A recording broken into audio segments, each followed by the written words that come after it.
Hello dear friends, most welcome to all of you on my YouTube channel. Dear friends, आज हम जिस topic के ऊपर चर्चा करेंगे, जो हमारी चर्चा का विषय रहेगा वो है हमारे करंट अफेयर्स की मोस्ट इम्पॉर्टेंट क्वेश्चन, जो कि आपसे 2021 के जितने भी कॉम्पिटिटिव एग्ज़ाम आप देने जाओगे उनमें से 2 या 3 क्वेश्चन आपको इस वीडियो से देखने के लिए मिल सकते हैं। So let us start. हमारा जो पहला क्वेश्चन है वो है कि अभी हाल ही में उत्तराखंड के नए सीएम के रूप में किन्हें नियुक्त किया गया है, आपसे पूछा जा सकता है। तो आपका आंसर रहेगा तीर्थ सिंह रावत जो है वो उत्तराखंड के नए सीएम बने हैं। और तीर्थ सिंह रावत से पहले की अगर बात की जाए तो उत्तराखंड के जो मुख्यमंत्री थे वो थे त्रिवेंद्र सिंह रावत। हाँ, और त्रिवेंद्र सिंह रावत का स्थान लिया है अब तीर्थ सिंह रावत ने। और जैसा कि आपको पता है कि उत्तराखंड हो गया, आपका छत्तीसगढ़ हो गया, आपका झारखंड हो गया, ये 3 स्टेट्स का निर्माण जो किया गया था वो 2000 में किया गया था। और बात की जाए अगर उत्तराखंड की राजधानी की, तो इसकी जो राजधानी है वो देहरादून है। और इसकी ग्रीष्मकालीन राजधानी अभी हाल ही में गैरसैंण को बनाया गया। और यहाँ के जो गवर्नर हैं, जो राज्यपाल हैं, वो बेबी रानी मौर्य है। अब चलते हैं हम नेक्स्ट क्वेश्चन की तरफ।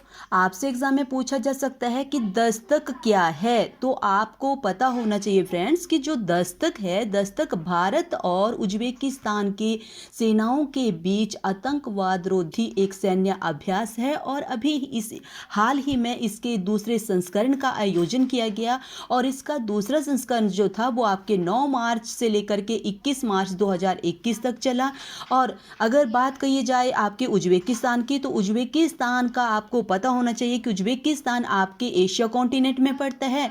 और इसकी कैपिटल अगर आपसे पूछे तो the capital of Uzbekistan is Tashkent. और currency of Uzbekistan is Uzbekistani सोम। और प्रेसिडेंट हैं यहाँ के शावकत मिर्जियोयेव।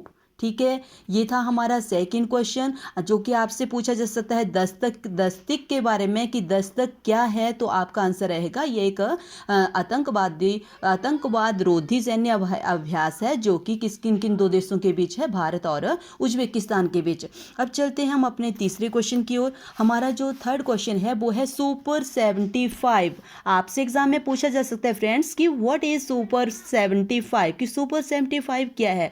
तो सुपर 75 एक स्कॉलरशिप है और इसकी शुरुआत जो की गई है वो जम्मू कश्मीर सरकार के द्वारा की गई है। आपको पता है कि अगर बात की जाए जम्मू कश्मीर की, तो अभी हाल ही में 31 अक्टूबर 2019 को अगर बताया जाए तो 31 अक्टूबर 2019 को जो आपका JNK है और आपका लद्दाख है, 2 नए यूटी बनाए गए हैं। भारत के 2 यूटी बनाए गए हैं।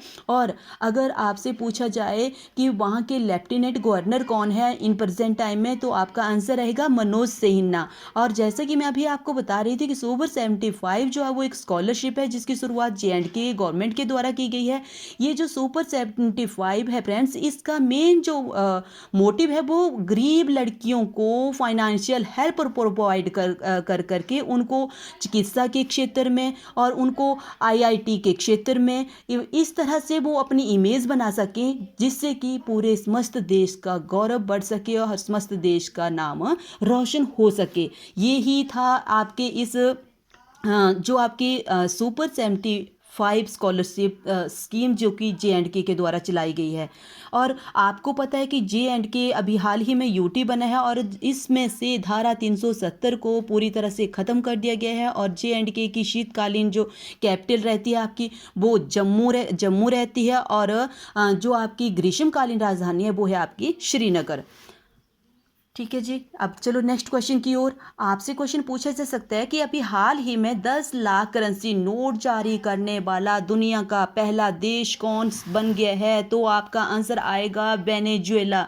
Yes friends, this question is so much important point of examination view, क्योंकि वेनेजुएला एक ऐसा प्रथम देश बन गया है जिसने अभी हाल ही में 10 लाख करेंसी नोट को जारी किया है। और आपको पता होना चाहिए कि जो वेनेजुएला है वो आपके साउथ अमेरिका का एक कॉन्टिनेंट, जो आपका साउथ अमेरिका कॉन्टिनेंट है उसमें स्थापित, उसमें स्थित एक देश है। और आपके साथ में ये पता होना चाहिए कि capital of Venezuela is Caracas. और करेंसी की बात की जाए तो currency of Venezuela is Venezuelan bolivar. Next question की ओर चलते हैं। आपसे क्वेश्चन पूछा जा सकता है, the frontier Gandhi my life and struggle, this is the name of book. ये जो फ्रंटियर गांधी है, आपको पता है कि फ्रंटियर गांधी के नाम से किसे जाना जाता है? अब्दुल गफ्फार खान को जाना जाता है फ्रंटियर गांधी के नाम से। और ये जो बुक है the frontier Gandhi my life and struggle, ये बुक जो है वो अब्दुल गफ्फार खान की जीवनी के ऊपर बेस्ड है। और इसको आपसे पूछा जा सकता है कि who is the writer of this book, तो आपका आंसर रहेगा इम्तियाज़ अहमद साहिबजादा, इम्तियाज़ अहमद साहिबजादा। और ये जो बुक है ये इसका जो पब्लिकेशन हुआ है, पब्लिश्ड हुई है, ये 19 फरवरी 2021 को हुई है। और ये जो इम्तियाज़ अहमद साहिबजादा हैं ये पाकिस्तान कंट्री से बिलोंग करते हैं। आपको साथ में पता होना चाहिए कि ये जो बुक है इसकी अपना ही विशेष महत्व है, ये बहुत सुर्खियों में रही है, इसलिए ये क्वेश्चन जो है वो 2021 के आने वाले एग्ज़ामों के लिए बहुत ज़्यादा इम्पॉर्टेंट बन जाता है। नेक्स्ट क्वेश्चन की ओर चलिए। तंजानिया देश की पहली महिला राष्ट्रपति अभी हाल ही में किसे नियुक्त किया गया है? तो आपका आंसर रहेगा सामीना हसन। सामीना हसन जो है वो तंजानिया देश की पहली महिला राष्ट्रपति बन गई हैं। और जो है वो 6 नंबर की महिला राष्ट्रपति बनी, 6 नंबर की राष्ट्रपति बनी है। और वहाँ के अगर पीएम की बात की जाए, प्रधानमंत्री की बात की जाए, तो वो है कासिम मजलिवा, कासिम मजलिवा। और आपसे कोई तंजानिया की कैपिटल के बारे में पूछे तो capital of Tanzania is Dodoma. ठीक है।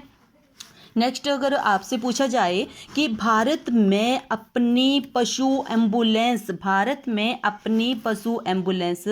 जारी करने वाला भारत का पहला ऐसा कौन सा राज्य बन गया है जिसने अपनी पशु एम्बुलेंस जारी की है? तो आपका आंसर रहेगा आंध्र प्रदेश। यस फ्रेंड्स, आंध्र प्रदेश जो है वो आपका पहला ऐसा स्टेट बन गया है जिसने भारत का ऐसा पहला स्टेट बन गया है जिसने अपने पशुओं के लिए एक एम्बुलेंस फैसिलिटी प्रोवाइड करवाई है। अगर बात की जाए आपके आंध्र प्रदेश की, तो आंध्र प्रदेश के जो सीएम है वो हैं वाई एस जगनमोहन रेड्डी। और गवर्नर की अगर बात की जाए तो गवर्नर हैं विश्वभूषण हरिचंदन। विश्वभूषण हरिचंदन के बारे में हम आगे वाली जो वीडियो हमारी होगी उसमें हम बहुत इंपॉर्टेंट क्वेश्चन डिस्कस करेंगे, क्योंकि अभी हाल ही में इनको बहुत एक इम्पॉर्टेंट प्राइज से सुशोभित किया गया है, कलिंगा अवार्ड से इनको सुशोभित किया गया है। इसके बारे में डिटेल में हम चर्चा अगले आने वाली वीडियो में करेंगे।